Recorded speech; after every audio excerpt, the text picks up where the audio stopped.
Hello, everyone. My name is Danny, and this review is going to be for the movie called Uncut Gems. This is a 2019 film. It is rated R. It's directed by Ben Safdie and Joshua Safdie. It stars Adam Sandler, Keith Stanfield, and Julia Fox. The runtime is 2 hours and 15 minutes. And the description: New York jeweler Howard Ratner is on the brink of a major windfall. Having secured a precious block of rare black opal, he's fully leveraged himself. So he tries to balance collectors, his family, and professional relationships in hopes that his conniving and intuition will result in the ultimate win. This is Uncut Gems.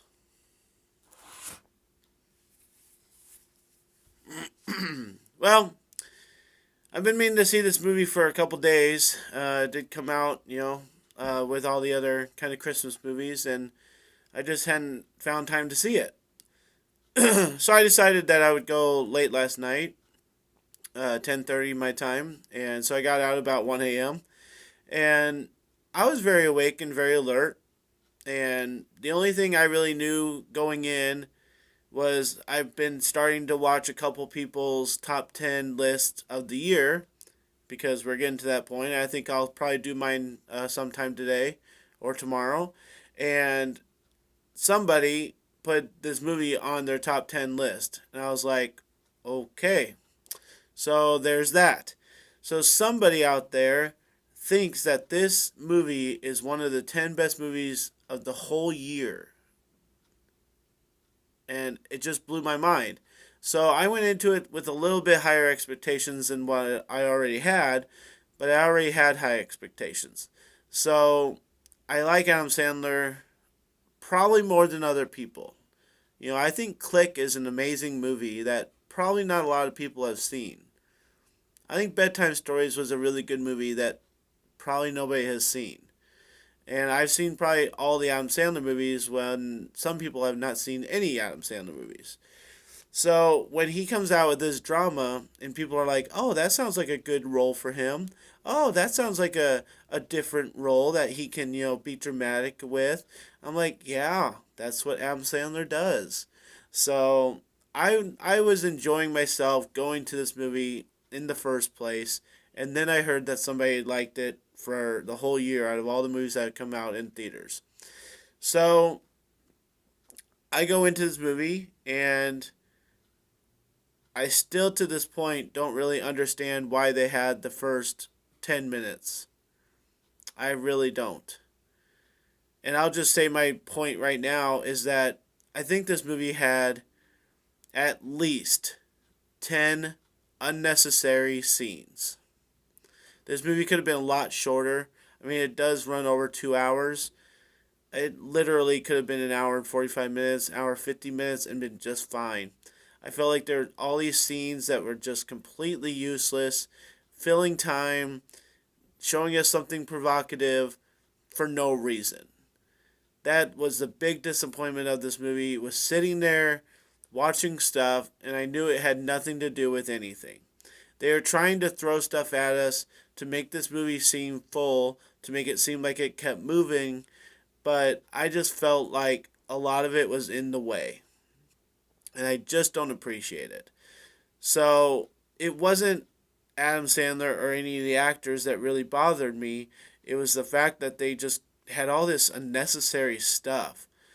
And that kind of leads me to my personal experience with this is that I know it was late, but I had people walk out of my theater about halfway through. There was some stuff that was a little uneasy. I think that they just decided that they weren't going to put up with it anymore. I was fine with everything in there. Like, yes, the language. Yes, the, constant talking about certain things. And you're dealing with mobsters and you're dealing with athletes and there's all this stuff going on. I just thought it was heavily interesting. I don't think I was on the same boat as the people that left the theater. I just think that I was able to put up with it more than other people. So I think that's my big thing is that you got to be able to have a stomach to kind of deal with this movie, and you got to be able to be interested in it. You can't just think it's boring going in, or you're probably going to think it's boring all the way through and when you come out. Because that's the other thing that happened with me was, yes, it was late. Yes, maybe some people were tired from the day, but I heard things like, oh, I fell asleep through the middle. Oh, that was really stupid part there. Oh, that was really boring. I just heard these comments, and that was as I mean, I had a pretty good crowd on a late night, 10:30 at night, getting out at 1 a.m. showing on a Friday night. So I was kind of surprised by the dialogue afterwards. I went to it by myself, but I went with, 40, 50 people, and those are the kind of comments I heard after leaving the theater.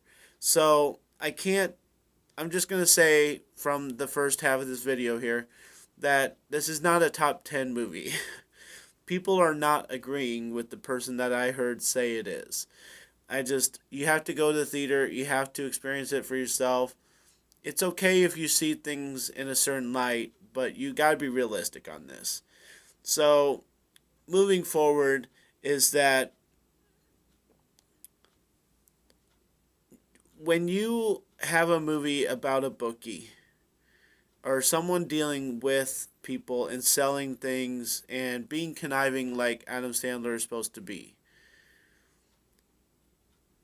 you're saying that he is almost a master, you know, dealer. And for the couple things that we have in this movie, looking back, he wasn't that great at being a master at what he was doing. He was hoping to hit it big on a couple things. He was using other people's money to bet, trying to win more. He was just getting himself in a lot of trouble. And, for this movie to say that if one thing hit for him at the very end, then everything would be fine, that's not him being that great of a dealer all the way through the movie. It was just a little upsetting to go to a movie and see kind of this lackluster guy forget things. Like there's a certain ring that he takes as collateral and then he forgets it when he's trying to get back his major prize. And it's like, what? Like, you're just going to forget about things? I mean, isn't that your system of trading something in, getting it back so that you can get this other thing, then taking that thing and trading it back? And it's like isn't it, if you have a system of that, why are you forgetting? Why do we have to hear that? Why do we have to see that? I think the whole thing with his shop is just kind of like makes him seem legit, which he was. He has his shop, he has his office, he has people working for him. That's great. The fact that the mob gets involved with this movie, I just think makes things kind of harder to watch. I think that it makes it seem like, we don't get to really know why he owes people money, except, let me clarify this. We don't get to understand why he owes people money because we don't get to see his pre-story. We get to see this story that we're watching a movie about. They don't give us any insight into why he gets himself into trouble, except for dealing with family. I'm sorry to say that, but I have to be able to talk frank about a movie. And the ending doesn't give us a lot of answers. My biggest thing walking away from last night and telling myself that this movie was supposed to be good is that I have way too many answers from the ending.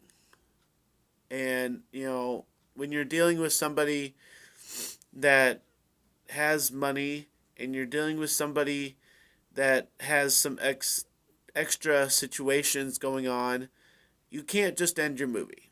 If you're going to make it 2 hours and 15 minutes long, make it 2.5 hours long. Give us some insight into what happens after our story that we're watching, we got to know what happens next. You're not going to make an Uncut Gems 2, so just tell us what happens. I mean, I'm sorry, but anybody who says this movie is in the top 10 for the year, you just don't know what you're talking about. Movies cannot have an ending like this movie has. And it drives me freaking bonkers when movies think they can do this and you walk away and you have so many questions and so you don't know what to do with yourself.